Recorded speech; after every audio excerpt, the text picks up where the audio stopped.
Hi everybody, welcome to my channel, Frugalisama. My name's Sam, this is where I talk about all things sewing. I'm sorry it's been a while, life's just got in the way. But I'm back now and we're back with the 2026 version of So Frugal. Rowan, the Yorkshire Sew Girl, and I are on our 6th year hosting this challenge. And if you've never come across it before, then it's a challenge whereby we ask you to find a free pattern, make a garment during the month of May this time, not March, and sew it up and reveal your pattern, or reveal your make rather, on the 31st of May. And that's on Instagram. So we ask you to use fabric from your stash. So no new fabric for this one, and you can use any kind of fabric. It doesn't have to be fabric. You can use oat tablecloth or a duvet cover, but we ask you not to buy new fabric for this challenge. So yeah, we're back once again. Got lots of lovely prizes from lots of lovely sponsors once again. Another video tour, or a vlogger tour if you like. So it's me today kicking it off, and tomorrow you'll have Becky from Notes from the Sewing Room, and then you'll have somebody every day during the month of May. So I thought I'd come on today and just share a few hints and tips about how to get the most out of the challenge, and tell you what I'm planning to make. So first of all, for the first thing to look out for is, when we talk about free patterns, is we're talking about freely available to everybody. So we're asking people not to use patterns that they've got free in a magazine or from a sewing book, or that their auntie Maud gave them, or that you vintage patterns, things like that. We're asking you to try and discover really new designers, pattern designers, if you can. But there's so many out there, and this is why we put it on the vlogger tour, so that you know where to look really. There's so many different designers out there. We do get stuck in a rut using the same pattern designers, so it's nice to discover some new ones. And the other thing is, we're just sort of asking that you do use fabric that you've got in your stash, but there's no police out there. There's no fabric police out there, so we've no way of checking, but we just have to take it on trust that you're not going out and buying new fabric.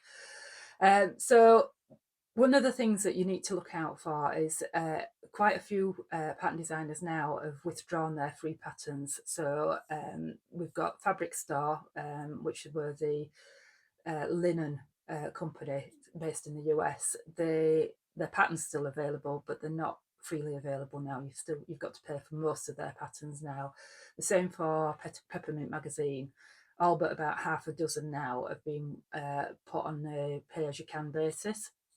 So I've had a word with Ruan, and because I've used quite a lot of their patterns as well in the past, and a lot of our videos in the past will have talked about them. We've sort of said, if you've already got those patterns downloaded onto your computer or printed out, feel free to use those. I won't be talking about them today because obviously they're not freely available now. But if you've been watching this challenge for the last 6 years and you've got a favourite pattern from one of those other providers, then fine, feel free to use those. But we are trying to get you to discover new pattern designers.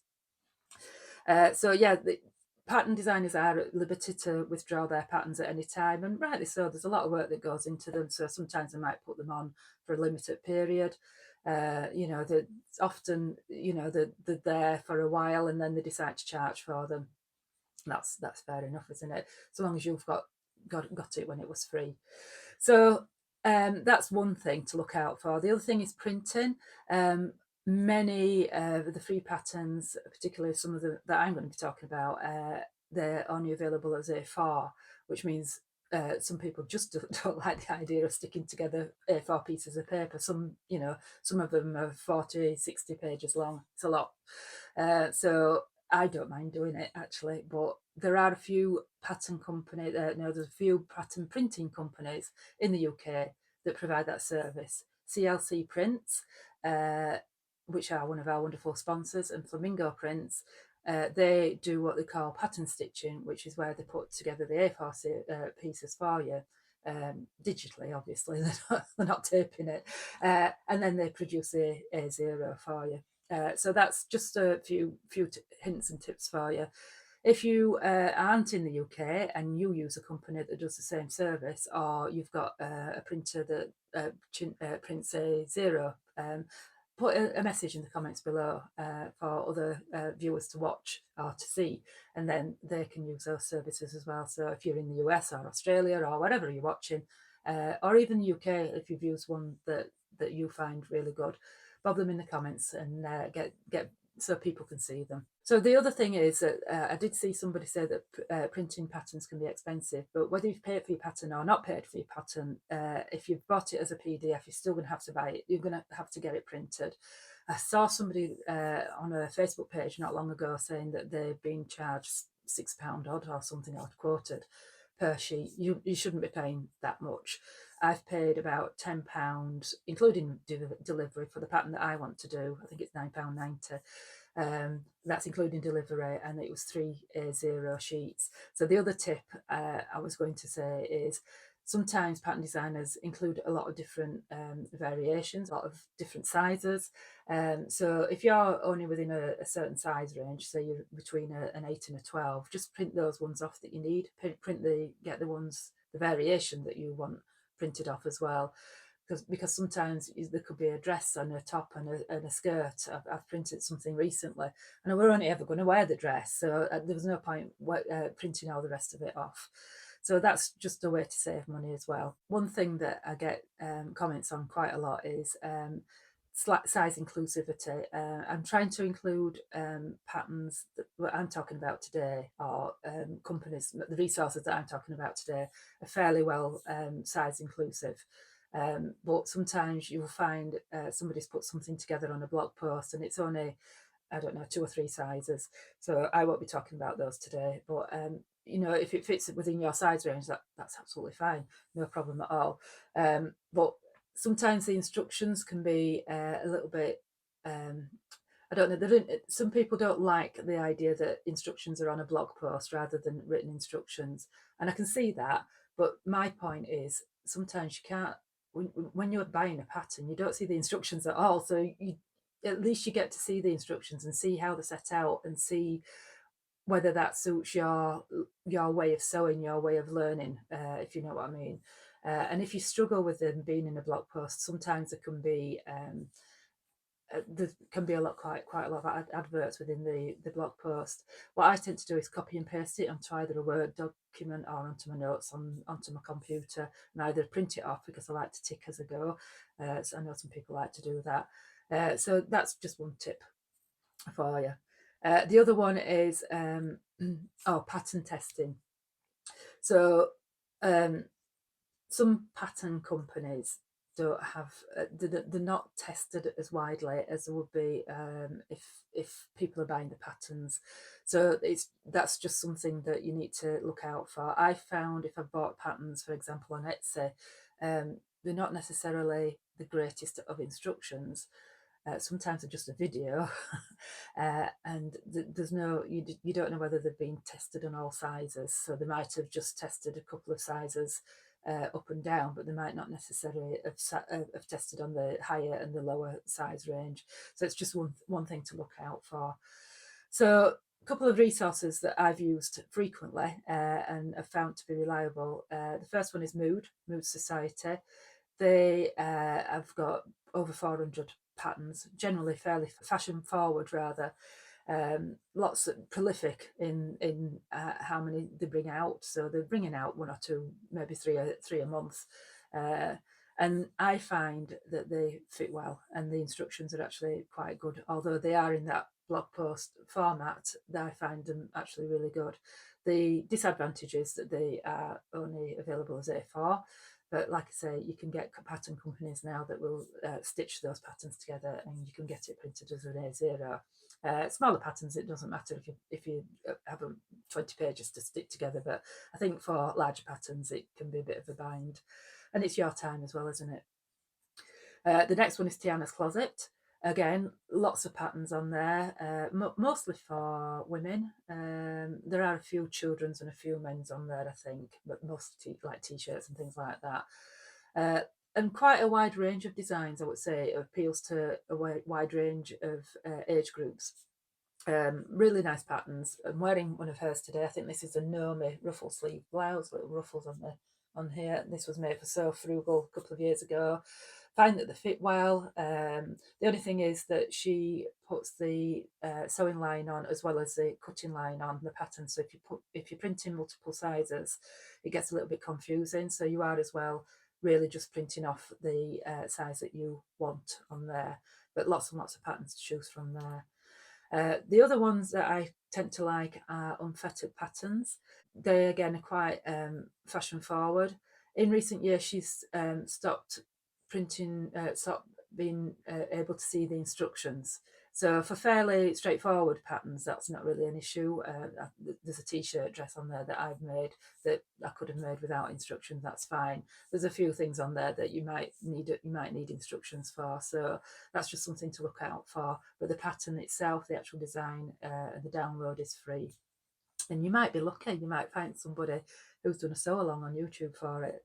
You never know if there's something on there that you like.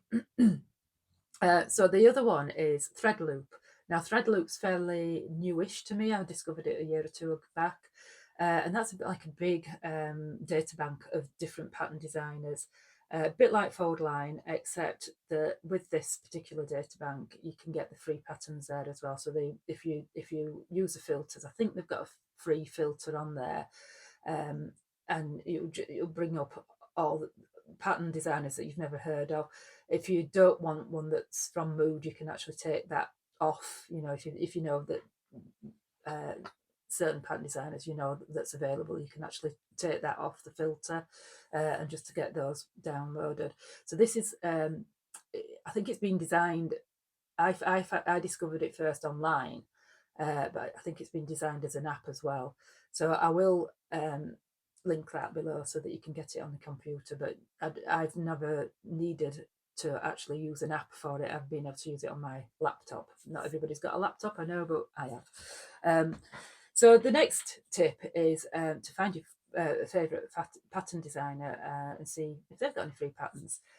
Closet Core, for example, have got the lovely Breeze knit dress that's got a lovely tie front at the front. It's got a lovely tie at the front. Comes in two lengths. The longer length's got a split on it.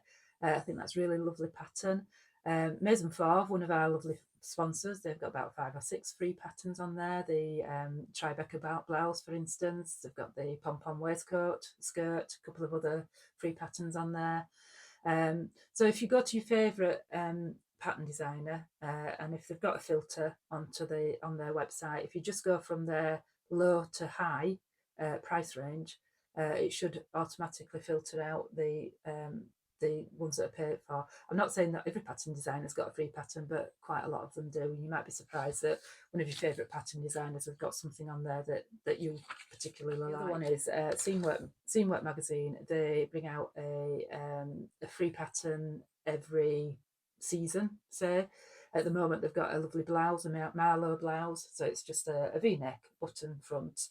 I think it looks like a short grown on sleeves. Really easy to wear, I think. And that is their current free pattern for probably spring summer, so I would get that downloaded as soon as you can. And that's my top tip. One of my top tips really is, you see a free pattern and you like it, get it downloaded to your computer before they withdraw it.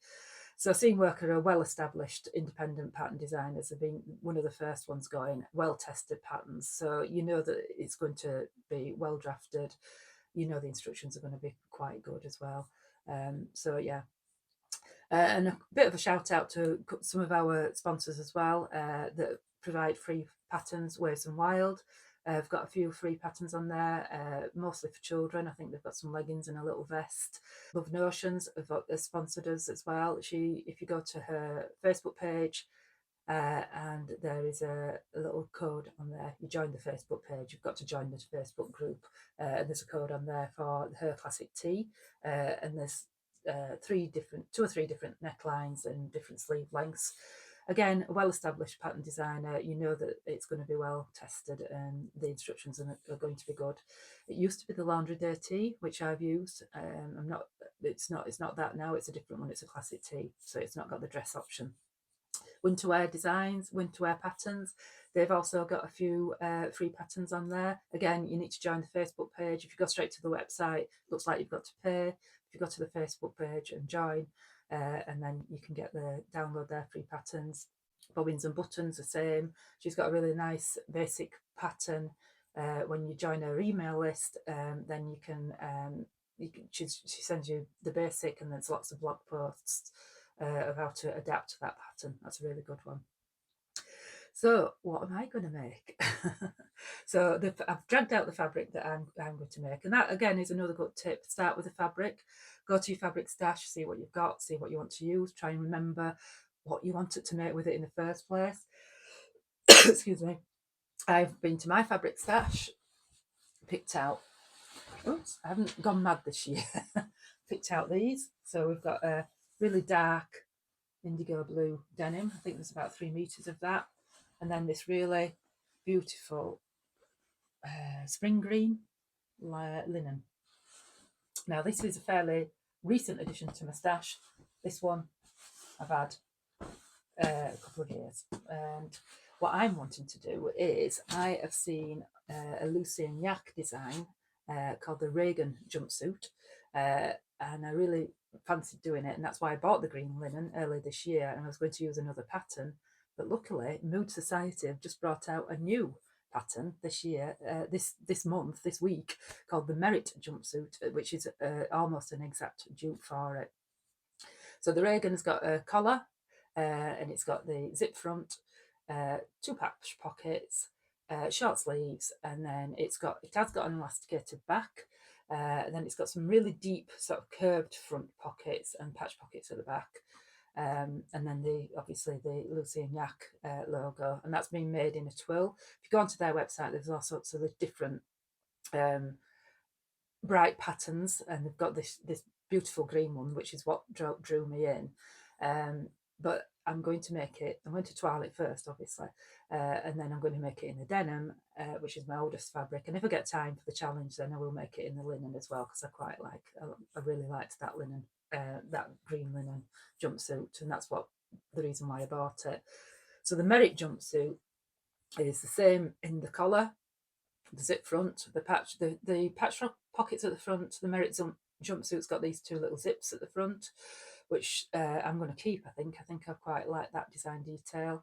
They've got the patched pockets. The main point of difference on this one is that it's a long straight leg, which is a really easy design change to make. Excuse me. I'm going to make that design change. I'm going to put a deep hem on it, because I like a deep hem. And I'm not going to do the elasticated back to start off with. I'm going to do the darts that are actually on the Merit jumpsuit, but I am going to change the pocket style, the front pocket style, to reflect the Lucy and Yak. And I'm going to try and find a bit of a funky badge to put, or I might even embroider my own, you never know, to put at the front pocket. So it looks a bit like a Lucy and Yak badge, but it's not. And I think the Mood Society had been a bit cheeky and sort of copied that idea as well. So that's my plans and ideas. Let me know below what you plan to do, and let me know if you're going to join in the challenge. If you are, remember reveal day is the 31st of May. If you want to join in and show us what you're making along the way, just use So Frugal WIP, WIP, and show us what you're making. Don't forget to tag myself at Frugalisama and Ruan at the Yorkshire Sew Girl, and use the hashtag hashtag So Frugal 2026 so that we can see it. And if you can tell us whether you are UK or international, that would help us greatly, because some of the prizes are downloaded PDFs, but some of them are UK only. So, but this is an international competition. It's not judged, so anybody can join in. We're not judging anybody's sewing skills here. We're just asking you to use your stash and join in the fun. So that's it from me today. Hope you enjoy the challenge, and I hope to speak to you sometime soon. Bye.